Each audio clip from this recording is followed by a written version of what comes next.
Um, You're on. oh, Well, good. Okay. gosh, Whew. Yeah, because no, technology is a thing. Thank you so much for joining us tonight. We're excited to have you. I'm excited to be here. I'm very fortunate because my voice, I didn't have a voice about 3 days ago, so I was like, please, not for this. So, Hopefully my voice. So it's not 100%, but it's at least I can talk now. So great. Great. Well, I hope you're feeling better because I uh, know stuff around. So, yeah, but exactly. let me ask you about the Thriller Challenge. What are Okay. your thoughts about, especially the fact that it's a fan-driven campaign, and what do you think it says about your uncle's legacy? Um, First of all, I think I think it's amazing in terms of I've said it, I many times my uncle has the most amazing fans. And a lot of other fandoms try and, you know, compare to the Michael Jackson fan clubs and stuff like that and his fans in general. Not we don't always agree with each other, but when it comes to Michael and the support that you guys have given him in that way, I'm always amazed by it. But at the same time, I'm not surprised by it because he was someone that cared so deeply about his fans and who you guys were and your well-being, that I understand that you're reciprocating it now in that way. He was just such an amazing person that it's not surprising to me that you guys are doing this and that you guys are supporting him. I'm just grateful for it. Well, we're grateful for the opportunity, and it means a lot. I didn't realize that Thriller had never been number one. Thriller the single, and Yeah. so Well, once yeah, I figured mostly everyone had the album by that time. That was the problem. But that's everyone had exactly the album, exactly. so So if we're able to do this, and I believe that we will get this accomplished, it will mean that your uncle would have charted in six separate decades, which I think is an amazing thing. Right now, he's tied with Andy Williams, and Andy's no longer with us. But the fact that we can get this done for Michael is beyond fabulous. So I think the fans have been working hard. With the campaign started at midnight last night, and they're buying the records, the singles. They're watching the videos. It was number one in the UK. The US has some work to do, but we'll get there. yeah. We talk to me about your uncle and what do you think he stood for and what it meant for his legacy. I've been thinking about that a lot, especially with everything like just empathy. I think Michael Jackson was the epitome of empathy. Um, Mm-hmm. I in that agree. way, you didn't have to be, you know, um, a relative. You didn't have to be a friend. You didn't have to be the same religion, the same gender, or whatever. He cared about you the same in that way. He cared about people worldwide. Didn't matter if it was right next to you or across the world. And I think that is the magic of my uncle in that way. And I think that's what's missing in this world. And I don't know what's to blame. I know social media is partly to blame, in that way, but I don't think we care about each other as much, unfortunately, in that way. Like, empathy is a dying breed, and it's scary because that's what he stood for. And I think that's also why so many people can't comprehend him in a way, and can't identify with him because they don't understand the idea of doing something for nothing, being loving for no apparent gain, that just doing it and caring about people for no financial gain or whatever, because that's all they think of. And I think that is what my uncle stood for, but also what I think his legacy will leave behind as well. Because for me, the music's great, and I mean, I'm downplaying it, of course. Mhm. But the music's, what it is. The music will always stand for itself. But really, when it comes down to it, and I was thinking about this yesterday, what I miss most about my uncle is the man himself, how amazing he was, and what he stood for, his character, and just I miss that. I don't. It's sad to say the songs and everything and the performances. Yes, he's a legend, and that was great and all that stuff. But really, I miss my Uncle Michael. Yeah, yeah. I think we all do, and we can understand you saying that because he was your uncle. He was more than the icon. He was a part of your family. Yeah. But he So was a part of everyone's family, and I always say that, because some people always will correct themselves and say, "Yeah, but your family and all that." I think he was very unique because he became a part of everyone's family, and absolutely, I think that I never shortchange fans that tell me how important he was because I understand it. I understand, oh, I never met him, but he was so important to me. Yeah, I get it. I really do get it. And you should never feel like that's because you didn't meet him that you didn't know him in that way. And I meant by the soul. I'm not talking about, his characteristics or whatever. You could study that stuff, but you knew his heart. And I think that was what you're connecting with. yeah, absolutely. I mean, he's always been a part of my life, and I actually was very fortunate enough to be when your uncle and his brothers were on the stage at the Apollo. And I didn't know who the Jackson Five was. I just begged my parents to let me go to the Apollo, and they announced these five brothers from Gary, Indiana. It was Yeah. so that has been part of my life. He certainly made a difference in my life and in many others. When you mention empathy, what do you think that what do you think that made a difference in so many people's lives, especially given empathy? You know, because empathy is something you really can't fake, and I think that's what it is. You either care or you don't care. It either affects you or doesn't affect you. You can pretend, but people can feel that, people can sense that. And I think that was why he connected with so many people around the world. That's why he has so many people that connect to his music, because his music was an instrument of his soul. And I think that's the thing for me in that way. When I downplay his music only because I could brag about it all day, Yeah, but I'm preaching to the choir in that way. But it was an instrument. He knew that he had this gift, and he knew this gift, that the best way to get this gift around the world was through his music in that way. And the gift was basically, I know he wanted to bring the world together, and that's, one of the things that we need more than ever now, because the world is being torn apart. absolutely. Absolutely. We need him now more than ever. I play Heal the World, especially with what happened in Israel 2 weeks ago. And I've been putting it on my social media as much as I can because that message is needed so much for all of us. And I just pray and hope things get better.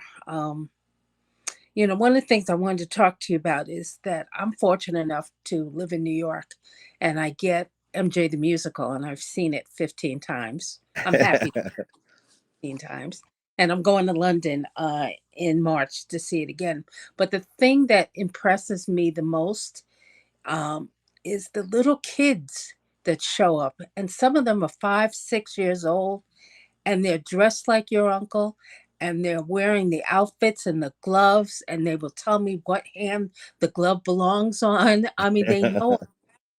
Um, and that is part of the difference he's made. And these kids, as I said, were young, but he's had that kind of impact. What are your thoughts about that? And I'm sure you've seen it as well.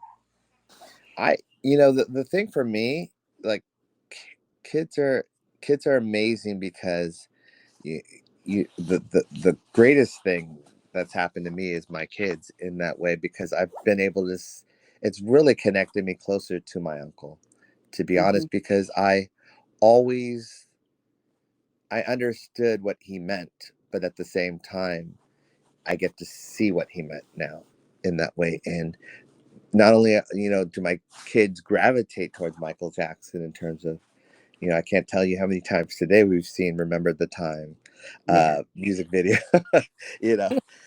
But before that, it was black or white, and it's like I can understand because kids are they're like a truth serum in that way. They they're very connected, and they will. I we think of other things are important and this and that, but with a kid, it's like if they have that instinct and that instinct, which is it's the I was gonna use the word weirdest, but I don't like using that word with my Mhm. uncle. But it's the strangest thing in terms of that connection because it's so a, a kid, a baby can hear, Michael Jackson and it's like a connection is made in that way. And I always am amazed by that. I really am. And I didn't we it's not like we forced our kids on Jackson music or whatever. It was like it was one of many musics we played, but it's just like they gravitated towards Uncle Michael and play Exactly. Uncle Michael, in that way, and it's been that way nonstop ever since. And that, and I get it, and I've seen that with my friends' kids and stuff like that. So there's a magic behind that. Absolutely. And I think magic is the right word. I think since the last time you were with us, you've had a new baby, so congratulations. Yeah, yeah. Thank you. Yeah, this is my third one, and it's And been. Yeah. no, I just you have a house full of women now. So how you Oh making yeah. out? Oh, well, first of all, if anyone was going to do it, it was going to be me in that way. I've always been connected in that way to females and seen that not only the I guess different perspectives in general of that. I in high school I had a lot of friends that were girls in that Mhm. way. I had a lot of friends that were guys too because I played sports, but I connected more with the girls in that way because I was more emotional, and I don't mean in terms of like crying. I mean in terms of like telling about your feelings and stuff like that. Being an empath, that's important to me, and guys are going to hide their high school, and they're going to hide that. They're going to try and be macho, and I wasn't worried about being macho in that way. I liked the human connection. I liked knowing people in that way. And so the blessing that I've had with my kids is that when I started, you know, when 2019 hit and Leaving Neverland came out, Taylor was my first kid was only 2 months old, and I had Oh, to make that decision of do I go hard for my uncle who without a doubt deserves it, or do I be selfish and be a daddy and be there for the first this, the first that, and really soak it up in that way? And it was, it literally was a no brainer for me. And yeah, thank God absolutely. my wife, who was my biggest supporter, was like, because that could have been an awkward conversation, but she was like, no, go to UK, go, go defend your uncle, go fight for your uncle, you know in that way. And the reason is because I don't want my kids to grow up in an atmosphere, in an environment that thinks Michael Jackson is anything but who he was, which was amazing, and full of love and full of empathy. And so I made that decision. Then I said, it stops here. It stops with this generation. They're going to know who Michael Jackson truly was. And every kid I've had since then, and I'm stopping now, I'm just saying, so Mhm. it's not continuing, but every kid I've had has amplified that in a way because I'm seeing the impact that he has in my own kid's life. And I'm like, this generation needs that. They need Michael Jackson, and I'm going to make Exactly. sure that they have him. Well, I certainly, for one, speaking for the fan community, and we're diverse, so I don't like to use effort because I can't speak for all of them. But we certainly want to thank you for making that decision. Um, I follow you on Twitter, and or it's called X now. And oh no, that's a whole nother conversation. But I know you stand for your uncle, and it's important. Um, and just it's important for the fans to see that from the family members as well. So we want to appreciate you for doing that. Of course, and I'm just letting you know I'm not going anywhere. I know we got to play some music, like too. Yeah. That's why we're here. So don't feel like I'm going to disappear on the next song or whatever. Okay. But yes, Well, I'm this. going to get Yeah, back to the music, but I'm going to ask one question because yeah, we're of here course. about breaking records, Yes. um, and we knew how much that meant for your uncle. He talked a lot about the Guinness World Records and what Thriller did. Um, can you talk about how hard he had to work, especially compared to other artists, to get these records and make that kind of impact? Whew. I mean, the the work discipline of my uncle is unmatched in itself, but also I think in his heart of hearts, because they denied him so many things and so many accolades, that he felt that he had to be above and beyond to the point where he was undeniable. I mean, he had to prove to them. I mean, Thriller's a product of that. The Thriller album is a product of, being shut out from off the wall in terms of awards and being like, I'm going to show you guys. And I think that's the thing, is that you we well, obviously the people I'm, as I said before, I'm preaching to the choir, but what people forget is that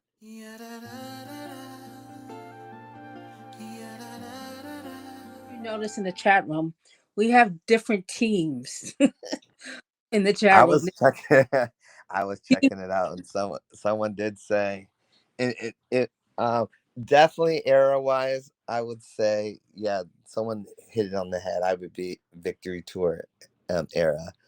Um Yes, just just because that age that I was at, and you know, Michael literally at that point for me, it was on top of the world, and that I know that later on in the '90s he toured and all that stuff, but I'm talking about in my circle aspect of it and whatever, and playing seven sold out shows at Dodger Stadium and breaking records, and and he was playing with my dad and my uncles. It's a magic time for me yeah, in that way, and I think also because we were so close to him then as well, in that's that era age that I remember being closest to him until later on. that's great. Yeah, I remember the Victory Tour. We had the pleasure of seeing it in Madison Square Garden, and I begged my parents to let me sleep outside Madison Square Garden, to to be part of the show or go see the show, and my parents weren't having it, and I was very upset. And then a week later, I went down to breakfast, and there were 6 tickets on the table. My father had gone, and he stood in line for me. So I will always remember that, and that was the Victory Tour. So Oh wow, that's an amazing story, and that's an amazing father that would do that in yeah. that way. That's especially to surprise someone. So that, yeah. And then I started speaking to him again because I refused to speak to him for a week when they went. I love that. Yeah. I wanted to ask you because I know you tweeted about it. Let me start with Taylor Swift. Hmm. There was a lot of nonsense in the media and about the Taylor Swift concert movie beating the This Is It, and I know you responded to that and set some folks straight. Can you talk about that a little bit and what the facts are? Yeah, of course. I mean, first of all, anyone that knows me, and I've always been very consistent. I never talk about other artists in terms of that. And I'm not saying I'm that's what you were saying. I'm just prefacing that so some people expect me to. Um, I don't talk down or bad about other artists because I know what it's like to be an artist, and I know what it's like to work hard and how hard it is in this industry. So you'll never hear that from me in terms of, Michael never pitted himself against other artists or talk down about other artists um, Sure. in public in that way. It's just I don't. That's not my vibe. Now, what I did notice, and I was kind of privy to it earlier because I had seen a tweet probably when when it was first announced that she was doing this, and I didn't highlight it because I didn't want others to kind of get on that bandwagon, but it kind of let me know, oh, this might be their game plan, because it was exactly what the in terms of pitting a concert film, which was Taylor Swift's, and also Justin Bieber's had a concert film, trying to pit that against a documentary, which Michael still holds the record for. And I Absolutely. knew that they would try that. Because they had tried that earlier. It didn't get any traction, but probably about 2 weeks to 3 weeks earlier, someone posted something about that, and I was like, "Huh, I wonder." This seems like it almost gave me a heads up of what the media might try and do, and so I was like, "Okay, I'm going to be ready for that if they are going to try that in Yeah. that way." And thankfully, the fans, they drop knowledge too, so I just piggybacked off of some of the fans' knowledge, but it was a quick search just to see in terms of documentary wise who did Michael still hold the record for biggest documentary, and the answer is yes, globally, Yeah. yes, in that way. And what always upsets me, I should say, is when you can't beat someone. And I'm not saying Taylor Swift, I'm just saying in general, in terms of the eyes of the media, it's like they got to bend the rules, they got to change the rules and change what this means and that means. It's like a documentary, it's a documentary, a concert film's a concert film, and what she accomplished for a concert film is unbelievable, It's amazing. in that way. Let her have her own record, that's incredible in that way. And and kudos for her for knowing her market, knowing her audience, and taking that leap of faith and being a trendsetter that way. But what I don't like is when the media tries to knock my uncle down to justify something else in that way. I, I agree. And Because it's not needed. They both can stand on their own merits. yeah, I absolutely agree. And it's not necessary. I mean, Taylor Swift can pave her own lane. They don't need to downplay your uncle's achievements to uplift her because she's doing that all by herself. She is, you know, that movie is making tons of money and the Yeah, concert right. Yeah. tons of money and she's doing just fine. Yeah, Um, exactly. I want to ask you about, and then this is ties into the Drake conversation. There was a Hmm. lot of media about Drake tying and then beating your uncle in terms of hit records. What do you feel about how digital artists who stream, like Drake, are compared to so-called legacy artists we had to really make an effort to go into a record store to buy a record. That's not happening. It's just a click on your computer or your phone. What do you think about that and how the differences between the two? I'm gonna.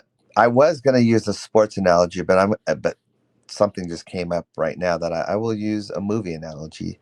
Since the last movie analogy I used was when I compared uh, the Eagles record and how America likes to say that the Eagles have the greatest the greatest selling album of all time, but the movie industry never goes off of domestic; they go off of global.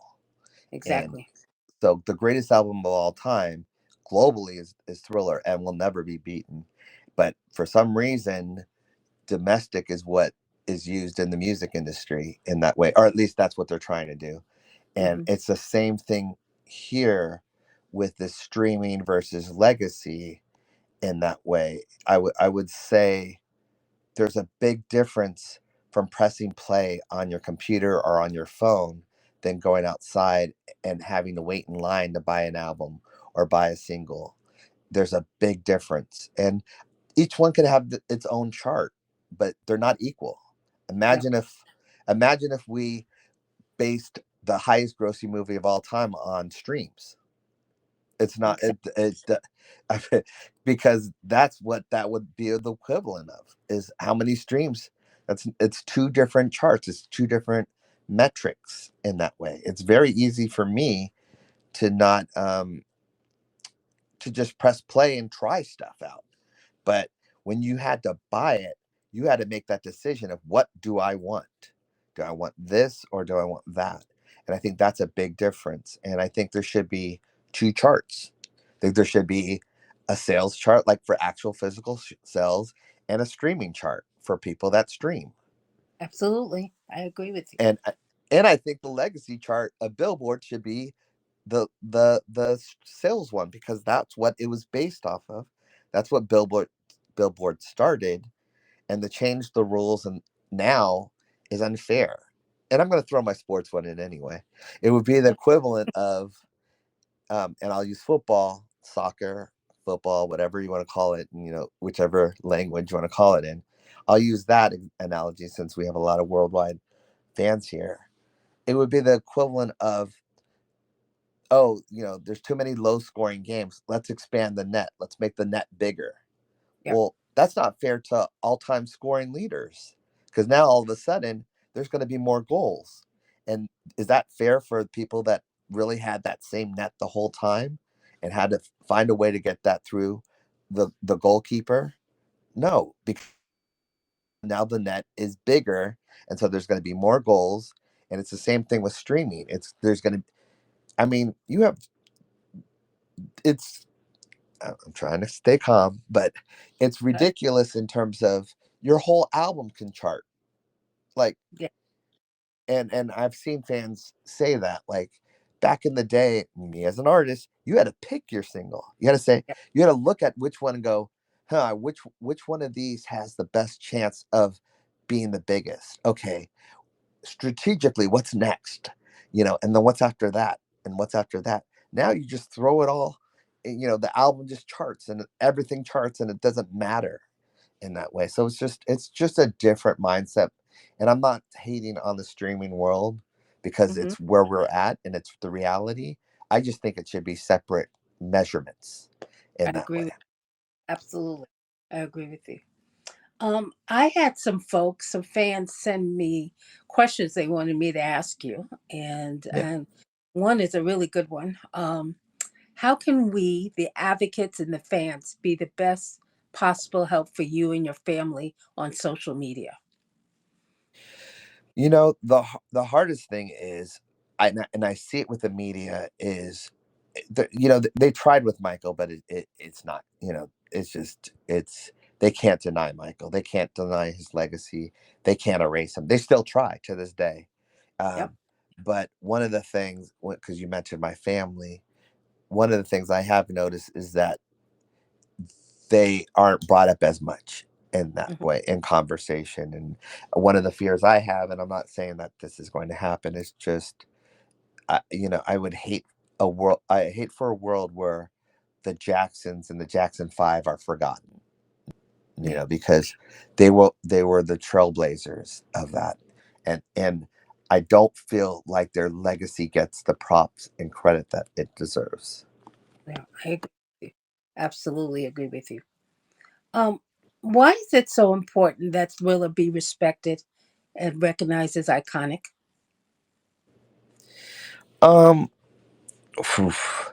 there's so many risks that my uncle took with Thriller. I think that's the thing in terms of, uh, it's very well known, which I kind of understand both point of views, but you know, how many singles deep was he in the album? And normally people don't even get 2 to 3 singles deep before they start working on their next album. But with Michael and Thriller, it was like every track was like pretty much a hit. So Yeah. to the record company, they're like, they want to get you back in the studio and making another album, and Mm. in that way. But it was my uncle that knew, no, there's something here. There's something. This album's not over, Yep. and especially chart wise in terms of that, where that Thriller album had been at the top, at the top, top, top. Then it dipped. It had dipped, and he really, and this is where self belief comes in, believing in yourself, where you Mhm. invest your own money and your own time and energy into creating, a music video that basically changed the world and changed everything about music videos from that day forward. And is in the Library of Congress, the first music video to be there. And I don't know if it's still the only one, but it's the very first music video to be there. And I commend my uncle for that, because that was a huge risk. Yeah. And I guarantee you there's probably majority of people telling him don't do it. If I know the industry and I know the surroundings, there's probably a bunch of people saying don't do it. Don't sink your own money into that. Um, Mhm. because he always did what was not done before in that way. And if he would have taken the safe route, he would have just easily have probably just said, "Oh, the album's dipped, and so that's what it's going to be." That was a great run, which was an amazing run in there. But when Thriller was re-released, that album jumped right back to number one. And I Exactly. always say that was my uncle in that way, betting on himself, and I always will respect that. And I think that's where Thriller needs its respect, because he became a blueprint for the rest of the industry, and not only saving the industry, um, a dying industry, a declining industry, the music industry, and a whole quarter by quarter was going down before Thriller came out. The album came out, And he and made but MTV relevant, you know. and he made MTV relevant. So he saved this. He saved the music industry, and he saved the music video industry with that album. Yeah, absolutely. Absolutely. What message do you have, or maybe words of encouragement you have for the fans who are working to get Thriller back on the charts? We've got 2 weeks to get this done, and it's not going to be easy. But do you have any words of encouragement to the fans? I would tell the fans to reach out to the other fans, because Michael is global.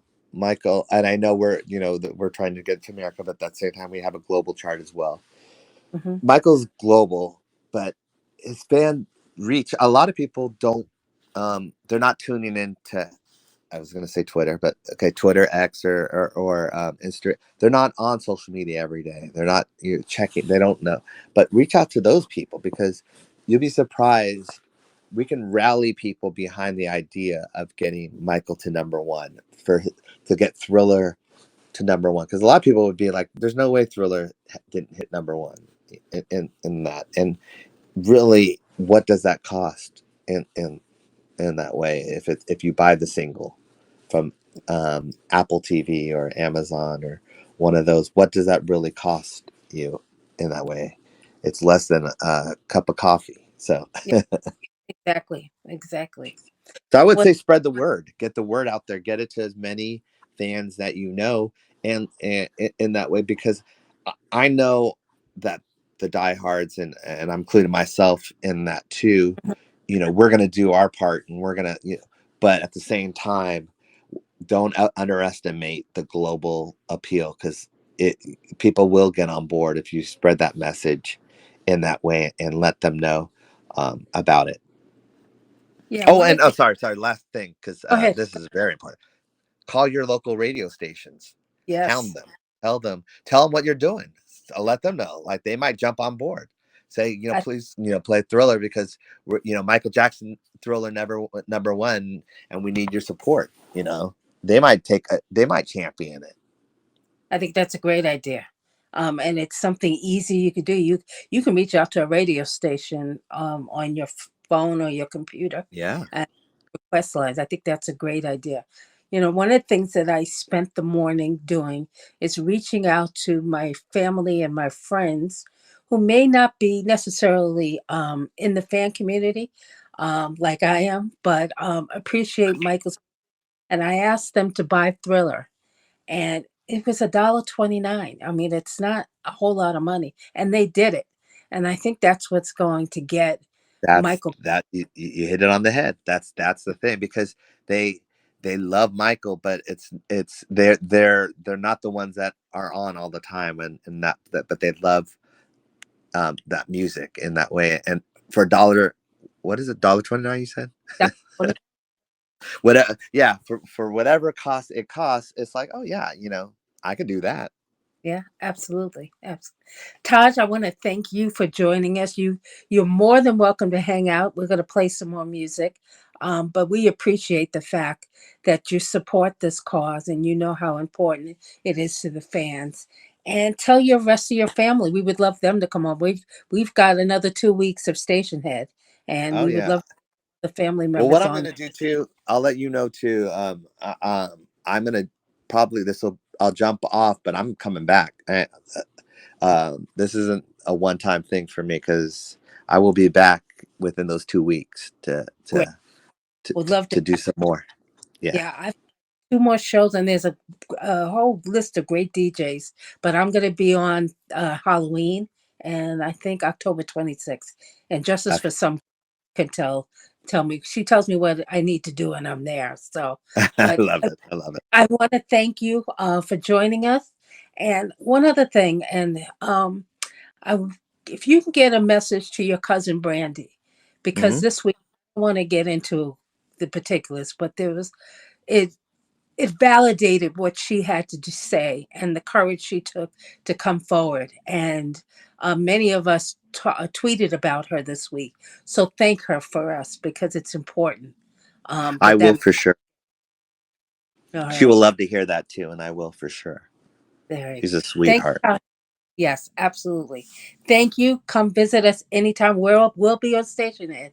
So I, I come love it, and out. thank you for doing what you're doing, and Justice for Some as well. Yeah, like thank you guys, really, and all the fans that are on and spreading the word. Like, this is amazing in that way, and let's keep going.